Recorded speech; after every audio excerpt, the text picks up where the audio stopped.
Halo teman-teman, perkenalkan nama saya Nasiti Ardianti dari kelas 11 OTKP 1, nomor absen 33. Di sini saya akan membahas materi tentang jurnal umum. Yang pertama, pengertian jurnal umum.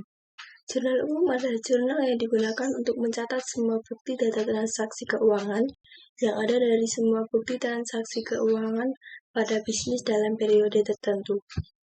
Selanjutnya ada fungsi jurnal umum. Yang pertama, fungsi historis.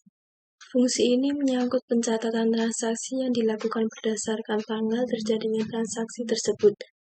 Semua transaksi dilakukan secara sistematis dan kronologis. Yang kedua, fungsi analisis, yaitu pencatatan merupakan hasil analisis transaksi yang berkaitan dengan akun yang berpengaruh. Analisis ini berkaitan dengan penggolongan nama akun, lalu debit dan kredit serta jumlahnya. Yang ketiga, fungsi pencatatan. Jurnal digunakan untuk mencatat semua transaksi pada bisnis. Tujuannya agar dalam pembuatan laporan keuangan bisa dilakukan secara lengkap dan detail. Selanjutnya, fungsi instruksi. Pencatatan pada jurnal umum bukan hanya sekedar dokumen pada bisnis, melainkan bersifat instruksi. Maka dari itu, jurnal berfungsi untuk memberikan perintah dalam proses penginputan data ke dalam buku besar. Yang kelima, fungsi informatif. Jurnal berfungsi untuk memberikan penjelasan terkait semua bukti pencatatan transaksi yang sudah terjadi. Selanjutnya, manfaat membuat jurnal umum. Yang pertama, memudahkan pencatatan secara sistematis dan kronologis. Yang kedua, meminimalisir risiko pengubahan data. Yang ketiga, memudahkan pemeriksaan secara berkala. Yang keempat, mengurangi risiko adanya perubahan laporan palsu atau fraud.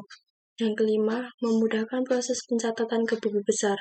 Yang keenam, memudahkan dan mempercepat proses data transaksi. Yang ketujuh, menjadi referensi di masa depan. Yang kedelapan, meningkatkan efisiensi. Yang kesembilan, mempermudah penginputan rincian data. Cara membuat jurnal umum. Yang pertama, memahami akuntansi. Sebelum membuat jurnal umum, harus paham mengenai persamaan akuntansi, supaya kita tahu proses bagaimana cara mencatat transaksi dalam jurnal, serta penempatan kredit dan debit pada akun tertentu. Yang kedua, mengumpulkan bukti transaksi. Bukti transaksi yang bisa digunakan diantaranya bukti transaksi seperti nota, kwitansi, faktur, invoice, dan lainnya. Bukti transaksi yang dapat dicatat pada jurnal umum hanyalah bukti transaksi yang mempengaruhi posisi keuangan saja. Yang ketiga, mencatat jurnal umum. Langkah terakhir setelah mengumpulkan bukti transaksi yaitu mencatat jurnal umum. Dalam jurnal umum terdapat kolom yaitu debit dan kredit, serta tanggal transaksi. Dalam mencatat jurnal, pastikan transaksi tersebut dicatat secara sistematis dan kronologis dalam jumlah kredit dan debit selalu sama. Sekian presentasi dari saya, terima kasih.